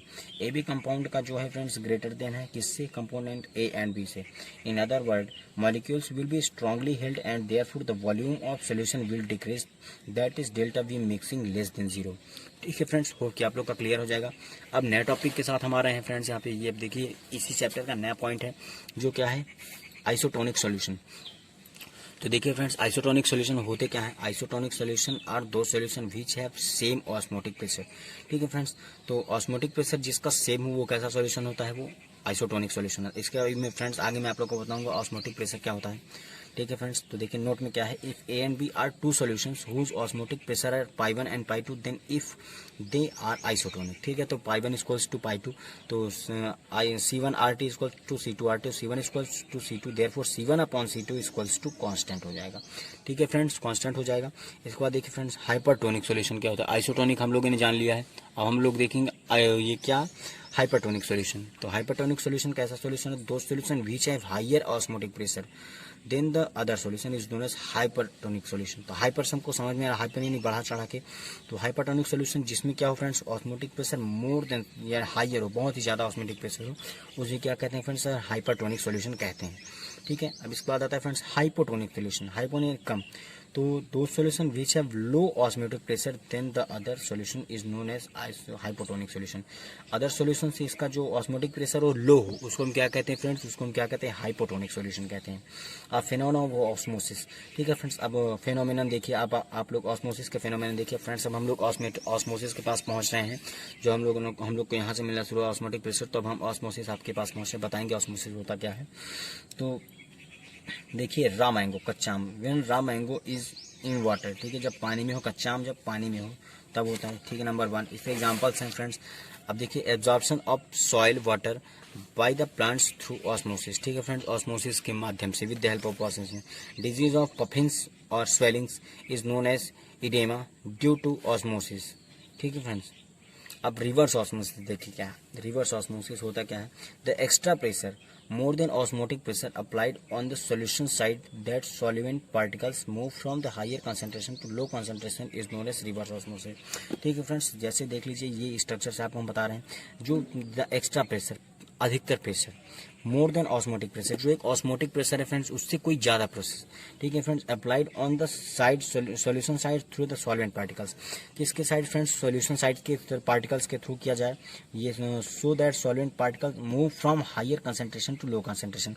अब जो फ्रेंड्स जो पार्टिकल्स वो हायर कंसंट्रेशन से किधर मूव हो रहे हैं, लो कंसंट्रेशन के, क्योंकि ये जो प्रेशर है ये दिया बताया एक्स्ट्रा प्रेशर। एक्स्ट्रा प्रेशर किससे भी अधिक दिया, जो ऑस्मोटिक प्रेशर है उससे भी ज़्यादा प्रेशर। तो जो पार्टिकल्स है उसको फ्रेंड्स वो higher concentration to lower concentration की ओर शिफ्ट कर दे रहा है, इज नोन एज रिवर्स। और इसी प्रोसेस को क्या कहते हैं, रिवर्स ऑस्मोसिस कहते हैं। जो फ्रेंड्स है आरओ, जैसा हम अपने घरों में आरओ लगवाते हैं, आरओ का फुल फॉर्म भी रिवर्स ऑस्मोसिस ही होता है। और उसके भी यही प्रोसेस होती है कि वो हायर मतलब ऑस्मोटिक प्रेशर से भी ज़्यादा प्रेशर देके वो उसको मतलब जस्ट अपोजिट कर देता है। ठीक है फ्रेंड्स, तो एक्स्ट्रा प्रेशर दिया जाता है इसमें। तो हाई से ये हाई, लो से हाई अभी तक ऑस्मोसिस था, जो लो से हाई था तो वो ऑस्मोसिस था। अब जो हाई से लो जा रहा तो वो रिवर्स ऑस्मोसिस हो जाएगा। ठीक है, उल्टी प्रोसेस हो जाएगी। अब देखिए friends, application of reverse osmosis, ये फ्रेंड्स बहुत ही important friends, application of reverse osmosis, जो कि बोर्ड एग्जाम में पूछा जाता है, हर बार पूछा जाता है फ्रेंड्स, क्या एप्लीकेशन क्या होता है रिवर्स ऑस्मोसिस का। तो देखिए friends, dissolution of sea water, एक सी वाटर से हम डिसोल्यूशन करते हैं, तो फ्रेंड्स इसमें अच्छे से समझ जाएंगे। देखिए फ्रेंड्स, ये एटीएम में ये प्रेशर ग्रेटर देन पाई। ठीक है फ्रेंड्स, यहाँ से हम इंटर कर सी वाटर यहाँ पे जा रहा है। ठीक है फ्रेंड्स, एसपीएम का फुल फॉर्म देख लीजिए फ्रेंड्स, यहाँ पे ये एसपीएम है। ठीक है, तो ये देखिए सी वाटर, ये एसपीएम में एक स्ट्रक्चर है इसका, इसी के माध्यम से पानी प्योर होता है। ठीक है फ्रेंड्स, तो जब यहाँ पे आता है तो एसपीएम के माध्यम से पानी प्योर होता है, जो हमको पीने के लिए मिलता है। सी वाटर के लिए हम एप्लीकेशन जो होता है सी वाटर से, इसको हम आसानी से समझ सकते हैं। ठीक है फ्रेंड्स, सेल्यूलोस एसीटेट मेम्ब्रेन। ठीक है फ्रेंड्स, तो इस बेस्ट यूज्ड मेम्ब्रेन, ये जो होता है जो membrane use, cellulose acetate membrane जो होता है वो बेस्ट होता है यूज़ करने में। ठीक है ना, सेमी परमेबल मेम्ब्रेन जो होता है, ठीक है फ्रेंड्स, यहाँ पे इसका एक लेयर होता है, उसी के माध्यम से पानी जो हमारा वो प्योरेट होता है। ठीक है फ्रेंड्स, प्योर होता है, जिससे हम सी वाटर को प्योर करके अपने पीने की यूज़ में लाते हैं। ठीक है फ्रेंड्स, इसके बाद आता है फ्रेंड्स, आप लोग देखिए क्या है, when extra pressure greater than osmotic pressure. ठीक है फ्रेंड्स, देखिएगा क्या है, when extra pressure, ठीक है friends, when extra pressure greater than osmotic pressure is applied on the sea water, then the pure water sequence from the sea water of pure water through the SPM and finally pure water is collected, we can say that sea water is डिसलाइंट। ठीक है friends, यही जो friends हम लोग इसका application जो देखा था फ्रेंड्स पीछे, उसी को यहाँ पे बताया जा रहा है। फिर एक्स्ट्रा जो प्रेशर जो ऑस्मोटिक प्रेशर है वो मतलब उससे ज़्यादा हो, क्या एक्स्ट्रा प्रेशर हो, तो अप्लाइड टू सी वाटर, जो सी वाटर को अप्लाइड किया जाए to pure water sequence from the sea water to pure water through the SPM semi permeable membrane के मतलब माध्यम से उस पानी को फाइनली प्योर किया जाए। इस कलेक्टेड मतलब इस मेम्ब्रेन के हेल्प से उसको मतलब बीच में रख के सी वाटर को हम एकदम प्योर वाटर कलेक्ट करते हैं। We can say that sea water is is aligned.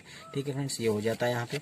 अब इसके बाद आता है फ्रेंड्स, वो पहला हमारा क्या था फ्रेंड्स, रिवर्स ऑस्मोसिस था, या अभी और रिवर्स मतलब ऑस्मोटिक प्रेशर था। अब दूसरा पॉइंट हमारा आता है friends, relative lowering in vapour pressure आता है। इसके बाद तीसरा आएगा फ्रेंड्स हमारे वो तीसरा चौथा ही 4 पार्ट में फ्रेंड्स। तो दूसरा क्या हमारा relative lowering in vapour pressure है। ठीक है फ्रेंड्स, तो देखिए since we know that vapour pressure of pure solvent delta P naught is greater than the solution P. Therefore, according to Raoult's law, P naught minus P is directly proportional to MF of solution. ठीक है friends, तो mole fraction MF यहाँ पे क्या denote कर रहा है friends, mole fraction denote कर रहा है। तो आप लोग बिल्कुल भी कंफ्यूज मत होइएगा इस टॉपिक को लेकर फ्रेंड्स। तो P naught minus P equals to P naught into chi of solution, यानी एक्स ऑफ सोल्यूशन। ये expression P not minus P upon P naught यहाँ पर अपॉन में लेंगे equal to X of solution हो जाएगा। तो P not minus P upon P not equals to N upon N plus N हो जाएगा फ्रेंड्स। इसके स्थान पे इसकी जगह पे हम लोग क्या लिख देंगे friends, N upon N plus N हो जाएगा। Where N equals to number of moles of solute, capital N जो है number of moles of solvent है फ्रेंड्स यहाँ पे सोल्यूट सॉल्वेंट, और N plus N total mass of present in solution. ठीक है फ्रेंड्स, अब on the basis of above equation 1 Raoult's law can be defined as relative lowering in vapour pressure is equal to mole fraction of solute. ठीक है friends, ध्यान से देखिएगा, relative lowering in vapour pressure is equal to mole fraction of solute. ठीक है friends, note में देखिए for every dilution solution N plus N that is equals to कितने हो जाता है फ्रेंड्स, एन, यानी सॉल्वेंट के इक्वल हो जाता है, मोस्टली ये हो ही जाता है। ठीक है friends, so P not minus P upon P not equals to N upon N. ठीक है फ्रेंड्स, क्योंकि small n plus capital equals to N, तो weight of solute upon molecular weight of solute upon weight of solvent upon molecular weight of solvent हो जाएगा। तो P not minus P upon P not equals to W by M upon capital W upon capital M. तो P not minus P upon P not equals to W into M upon W into M हो जाएगा। ठीक है friends, where P not equals to vapour pressure of solvent, P equals to vapor pressure of solution, W equals to weight of solute, M equal to molecular weight of solute, W equal to weight of solvent and M equal to molecular weight of solvent। ठीक है friends, बाकी ये हमारे numericals हैं, आप लोग इसको देख लीजिए। मैं क्वेश्चन पढ़ दे रहा हूँ फ्रेंड्स, इसके बाद सोल्यूशन आप लोग इसमें से देख के समझ लीजिएगा क्या है।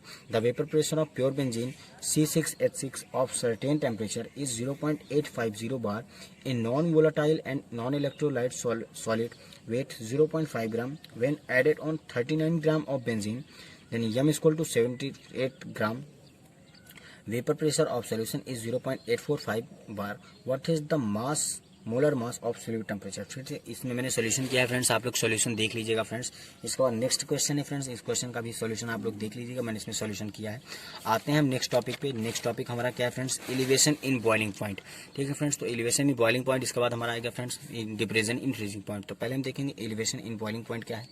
Elevation in boiling, since we know that boiling point of solution is greater than the pure solvent, therefore if TB is the BP of, यानी boiling point of solution and TB not is the boiling point of solvent, then क्या होता है, delta TB equal to TB minus TB not is known as elevation in boiling point. ठीक है friends, ये formula है, इस फार्मूले के हेल्प से हम न्यूमेरिकल्स को सॉल्व करेंगे। ठीक है फ्रेंड्स, सॉल्वेंट ये जो हमारा ये है, ठीक है, तो VP vapour pressure equals to P naught is greater than P, but PB equals to TB greater than TB naught. ठीक है friends, experimentally it has been found that, मतलब एक्सपेरिमेंट करने पे हमको मिल गया है क्या, delta TB directly proportional to M, जो एम हमारा वो मोलल कॉन्सेंट्रेशन ऑफ सॉल्यूट है फ्रेंड्स। ठीक है, तो delta TB equals to K B into M, M जो है फ्रेंड्स वो मोलैरिटी हमारा, तो where K B equal to elevation in boiling point constant है। यूनिट ऑफ के बी हम देखेंगे फ्रेंड्स, के बी की हम यूनिट यहाँ से पता लगाएंगे क्या है, देखिए delta TB equals to K B into M, तो K B equals to delta T B upon M हो जाएगा। तो इसका टेम्परेचर का केल्विन ले लेंगे और इसका मोलल हो जाएगा। ठीक है फ्रेंड्स, मोलैलिटी है, इसका वो यूनिट मोलल हो जाएगा, तो के इंटू मोलल इन्वर्स हो जाएगा, तो और की के जी मोलल इन्वर्स हो जाएगा।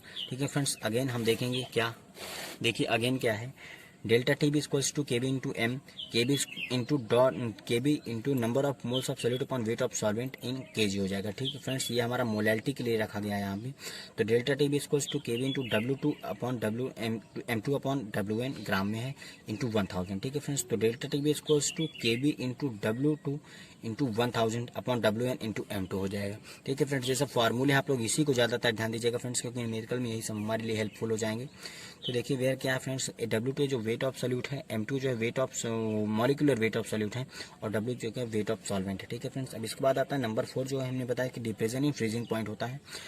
तो ये क्या होता है फ्रेंड्स, आप लोग देखिएगा, since we know that freezing point of solution is lower than the pure solvent because of the decreases in vapor pressure of solution. If TF is the freezing point of solution and TF naught is the freezing point of pure solvent, then delta TF is equals to TF naught minus TF is known depression in freezing point. Friends आप लोग इसको ध्यान से देखिएगा, जितने फार्मूलेज मिल रहे हैं friends आपको चल के न्यूमेरिकल में सभी फार्मूलों का यूज़ करना होगा, जिसके माध्यम से आप लोग सॉल्व कर सकते हैं न्यूमेरिकल्स को अच्छी तरीके से। ठीक है फ्रेंड्स, अब आप लोग देखिएगा ध्यान से मैं क्या बोल रहा हूँ, देखने क्या जा रहा हूँ, फिर से आप लोग इसको देख लीजिए। Since we know that freezing point of solution in lower than pure solvent because of the decrease in vapour pressure of solution. if TF is freezing point of solution and TF naught is freezing point of pure solvent, then delta TF is equals to TF naught minus TF is known as depression in freezing point। ठीक है friends, इसके बाद आप लोग देख लीजिए क्या है एक्सपेरिमेंटली, इसमें भी हम एक्सपेरिमेंटली करने के बाद हमको ये क्या मिला, delta TF directly proportional to M. यहाँ भी ये मोलैलिटी है तो यहाँ भी हमको वही मिला जो हमको एलिवेशन बॉइलिंग पॉइंट में मिला था।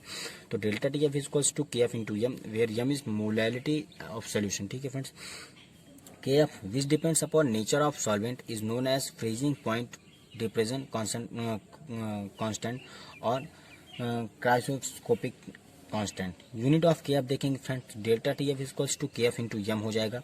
तो KF equals to delta TF upon M। तो टेम्परेचर का केल्विन और मोलैलिटी का मोल पर ग्राम ले लिए फ्रेंड्स, क्योंकि केजी मोल इनवर्स हो जाएगा।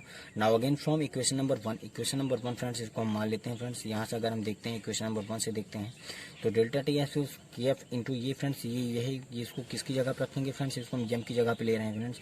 तो W2 upon M2 upon WN into इन ग्राम में लेंगे फ्रेंड्स 1 kg। तो delta TF equals to KF into 1000 into W upon M upon W into M2। Okay friends, where KF is a freezing point of depression constant. ठीक है friends, hope आप लोगों का clear हो रहा होगा। मैं फ्रेंड्स आप लोग को फार्मूले ज़्यादा बेस करके बता रहा हूँ फ्रेंड्स, जिससे कि आप लोग किसी भी न्यूमेरिकल को सॉल्व कर सकते हो। ठीक है फ्रेंड्स, अब आप लोग देखिए molecular weight of solute can be determined from the equation. Therefore M2 equal to 1000 into KF into W upon delta TF into WN into G। Friends ये फार्मूले हैं, आप लोग इसको ध्यान में रखोगे तो फ्रेंड्स आप लोग से चाहे वो मोलैरिटी पूछेगा, चाहे टेम्परेचर पूछेगा, कुछ भी पूछेगा, आप लोग आसानी से फाइंड कर सकते हो। ठीक है फ्रेंड्स, अब आप लोग देख लीजिए यहाँ पे ये वेपर प्रेशर, ये फ्रीजिंग पॉइंट है। ठीक है फ्रेंड्स, तो इसका ग्राफ कैसे बना हुआ है फ्रेंड्स आप लोग देख लीजिए। ये फ्रोजन शॉर्ट, ये सॉल्वेंट है, ये सॉलिड है फ्रेंड्स। ये देखिए ये एक सीधे जा रहा है फ्रेंड्स, और इसके बाद ये यहाँ से हो कि ऐसे आ रहा है। ठीक है फ्रेंड्स, इसके बाद नेक्स्ट आता है हमारा मोस्ट इंपॉर्टेंट पॉइंट जो है abnormal colligative property and one type factor होता है। ठीक है फ्रेंड्स, अब एबनॉर्मल कॉलिगेटिव प्रॉपर्टी क्या होता है, all the colligative property are directly proportional to number of solid particles and inversely proportional to their molecular mass. ठीक है फ्रेंड्स, एज वी नो, हमको ये पता है कि all colligative property are directly proportional to the number of solid particles and inversely proportional to their molecular mass. ठीक है, इसके बाद इसका नंबर 1 देखते हैं फ्रेंड्स, ऑस्मोटिक प्रेशर में क्या वन हाफ फैक्टर का यूज देखिए। तो osmotic pressure pi equals to CRT होता है, हमने पहले ही पढ़ा था। C जो है वो हमारा यहाँ पे कॉन्सेंट्रेशन है, R रेट कांस्टेंट और T टेम्परेचर है। तो C को N/V में लिख देंगे फ्रेंड्स इंटू RT। तो W/M अपॉन V RT, ये N को हम क्या लिखे W/M ले लिया, V वैसे RT हो जाएगा फ्रेंड्स यहाँ पे। तो ये जब नीचे चला जाएगा फ्रेंड्स, ठीक है, तो WRT अपॉन MV हो जाएगा। Pi is directly proportional to N है और pi inversely proportional to 1 upon M है। ठीक है फ्रेंड्स, ये आप देख लीजिए यहाँ पे। ठीक है, ये हमको यहाँ मिल गया। अब इसके बाद आता है फ्रेंड्स हमारा क्या, relative lowering in vapour pressure. अब वेपर प्रेशर में हम देखते हैं इसी चीज़ को। तो वेपर प्रेशर में हमको क्या दिख रहा है, P0 minus P upon P0 equals to N upon N। ठीक है फ्रेंड्स, तो W upon M upon WM upon WM। ठीक है फ्रेंड्स, तो डेल्टा P0 माइनस P को हम क्या ले लिए, डेल्टा P ले लिए upon P0 equals directly proportional to N। ठीक है, delta P upon P0 directly inversely proportional to 1 upon M हो जाएगा। ठीक है फ्रेंड्स, ये यहाँ पे देख लीजिए आप लोग 1 अपॉन N। अब नंबर 3 एलिवेशन बॉइलिंग पॉइंट से ले लेंगे। तो delta TB equals to KB into 1000 into W upon W into M। तो delta TB directly proportional to N and delta TB inversely proportional to 1 upon M। ठीक है friends, अब इसके बाद point number 4 depression in freezing point. Freezing point पे देखें तो delta TF equals to KF into 1000 into W upon W into M। ठीक है फ्रेंड्स, इसके बाद देखिए delta TF directly proportional to N and delta TF inversely proportional to 1 upon M। ठीक है friends, from the above equation it is clear that on changing the number of solid particles और molecular state of solid brings a corresponding change in colligative property. ठीक है friends, अब इसके बाद friends आता है एबनॉर्मल कॉलिगेटिव प्रॉपर्टी। होता क्या है देखिए फ्रेंड्स, एबनॉर्मल कॉलिगेटिव प्रॉपर्टी क्या होती है? When the observed colligative property are found to be higher or low due to change in molecular state of the solute and dilution than the normal or expected colligative property, they are known as abnormal colligative property। ठीक है friends, when the observed colligative property, फिर से सुनिएगा friends, when the observed colligative property are found to be high or low due to change in molecular state, उनके molecular state के change में of solute and dilution, then the normal or expected colligative property that are known as abnormal colligative property। ठीक है friends, अब reason for abnormal behaviour. ठीक है, abnormal behaviour का reason देखिए फ्रेंड्स। अब पहला रीजन क्या है? Due to non ideal behaviour of solution in which solute particles come closed up to each other and makes strong force of attraction between the ions and resulting number of solute particles will decrease and colligative property will changed। Okay friends, number 2 इसका reason देखिए क्या है? Dissolution of solute particles. For example KCl, K plus Cl minus हो जाएगा, 2 moles of particles हो जाएगा, 1 मोल अभी यहाँ पे। ठीक है फ्रेंड्स, ब्रेक थ्रू तो 2 मोल्स पार्टिकल हो गया। और नंबर 3 देखिए association of solute particles. When solute particles undergo association in solution then the number of particles is in solution will, क्या हो जाएगा friend? In solution will decrease and therefore colligative property will change, colligative property change हो जाएगी। देखिए twice CH3COH 2 moles of particles, तो CH3 C double bond O, C single bond OH H। अब देखिए इसके 2 मोल्स है। ठीक है फ्रेंड्स, तो हाइड्रोजन बॉन्डिंग ये बन गया फ्रेंड्स, 1 मोल से इसका ये है और 1 मोल से इसका ये। ठीक है, हाइड्रोजन बॉन्डिंग बना के ये 1 मोल बना दिया। ठीक है फ्रेंड्स, यहाँ पे 2 मोल था।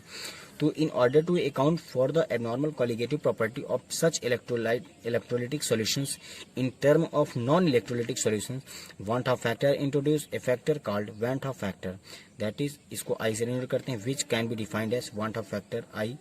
तो देखिए the colligative property of an electrolytic solution in terms of non-electrolytic solution can be explained by using want of factor, जो कि I होता है। ठीक है फ्रेंड्स, अब आगे देखिए क्या है?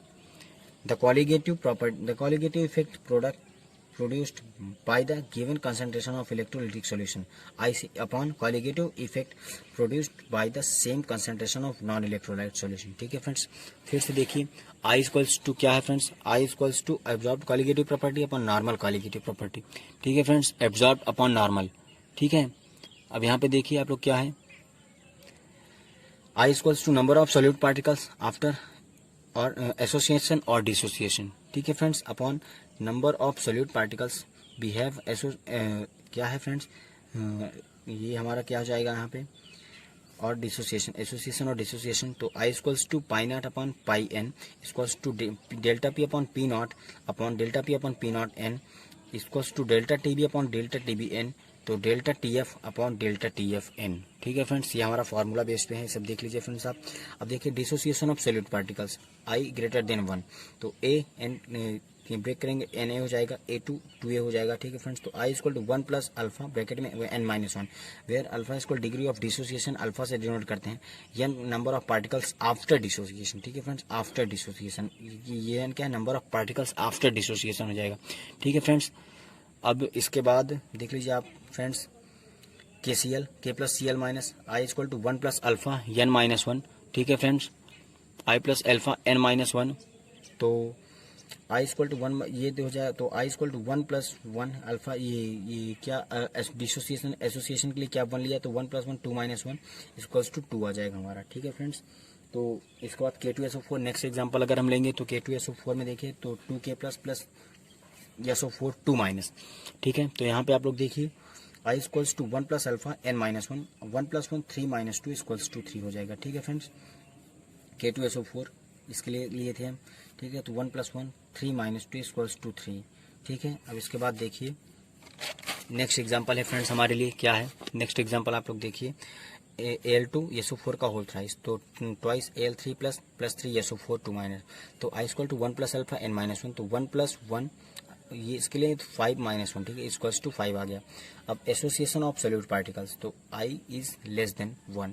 ठीक है फ्रेंड्स, तो Na equals to Na I equals to 1 plus alpha 1 upon n minus 1। ठीक है फ्रेंड्स, तो ट्वाइस CH3COOH का whole twice I equals to 1 plus alpha 1/n-1, तो 1 + 1/2 - 1 इक्वल्स टू 0.5 इसका आंसर आ जाएगा। ठीक है फ्रेंड्स, अब ये क्वेश्चन है फ्रेंड्स, आप लोग देख लीजिए, इस क्वेश्चन को आप लोग सॉल्व कर लीजिएगा। ये न्यूमेरिकल है फ्रेंड्स, ठीक है, ऑस्मोटिक प्रेशर से रिलेटेड है। For an ideal solution P is greater than P B which of following is true. ठीक है फ्रेंड्स, ऐसा हमारे कॉम्पिटिशन लेवल में आते हैं क्वेश्चन, इसका बी ऑप्शन सही है फ्रेंड्स। ये कॉम्पिटिशन लेवल के सब क्वेश्चन हैं, ये सब देखिए फ्रेंड्स, MCQ टाइप्स क्वेश्चन है, ये सब हमारे क्वेश्चन जो है कॉम्पिटिशन लेवल में आते हैं। ये अब आपको फ्रेंड्स हम क्वेश्चन पे क्वेश्चन दिखा रहे हैं, अगर आप फ्रेंड्स इसमें समझ जाएंगे फ्रेंड्स, इसी टाइप्स के क्वेश्चन आप इससे पूछे जाएंगे। देख लीजिए फ्रेंड्स, क्या है, 2 gram of benzoic acid C6H5COOH dissolves in 2.5 gram of benzene, so a depression in freezing points equals to 1.62 K, molar depression constant of benzene is 4.9 kg mole, what is the percent association of acid if it is form dimers in solution. ठीक है friends, ये question इसका ये solution है friends, आप लोग देख लीजिए एकदम साफ से लिखा। होप कि आप लोग समझ जाओगे इसको फ्रेंड्स, अगर आप लोग पढ़ोगे इससे। इसके बाद देखिए फ्रेंड्स, ये यहाँ पे ये भी एक न्यूमेरिकल है फ्रेंड्स, ये एक न्यूमेरिकल का आंसर ये है फ्रेंड्स, ये सब न्यूमेरिकल्स हैं फ्रेंड्स, आप लोग इसको ध्यान से पढ़ना, आप लोग समझ जाओगे, होप कि क्लियर हो जाएगा आपका। ये फ्रेंड्स ये लास्ट एग्जांपल था friends, 0.2 L of an aqueous solution of A protein contains 1.26 gram of proteins of osmotic pressure of the such A solution at 300 K is found to be 2.57 x 10⁻³ bar. Calculate the molar mass of proteins. ठीक है friends, ये सब questions थे friends, आप लोग इसको solve कर लीजिएगा। अगर फ्रेंड्स आप लोग को प्रॉब्लम आती है तो आप लोग इसी में से देख लीजिएगा फ्रेंड्स, पढ़ लीजिएगा, आप लोग इसी में से न्यूमेरिकल सॉल्व कर लीजिएगा। ठीक है फ्रेंड्स, इसके बाद क्या हो जाएगा फ्रेंड्स, आप लोग अब देख लीजिए, ये चैप्टर खत्म हो रहा है इसी तरीके से फ्रेंड्स। इसके बाद अब मैं आप लोग को नेक्स्ट वीडियो में केमिस्ट्री के नेक्स्ट चैप्टर को बताऊंगा फ्रेंड्स। तो इसी तरह से मैं फ्रेंड्स जल्दी आपको शॉर्ट में करके बताऊंगा। आप लोग डेफिनेशंस को याद कीजिए फ्रेंड्स, ये इनऑर्गेनिक केमिस्ट्री जो ये जो है फ्रेंड्स, ये हमारे थ्योरेटिकल पार्ट्स को ज़्यादा डिपेंड करता है। तो आप लोग इसी तरह हमारे वीडियोज़ को देखें, और अगर अभी तक आप लोग हमारे वीडियो को लाइक शेयर एंड सब्सक्राइब नहीं किए चैनल को, तो आप लोग हमारे प्लीज़ चैनल को सब्सक्राइब कीजिए, जिससे कि मेरे आने वाले हर वीडियो आप तक पहुँचे। और हमने जो कुछ नेक्स्ट मतलब जो हमने पहले आप लोग के कुछ वीडियोस डाल चुके हैं, आप लोग उसको भी देख सकें फ्रेंड्स। ओके फ्रेंड्स, तो आप लोग तैयार रहिए हमारे आने वाले नेक्स्ट वीडियो के लिए। Okay, thank you friends.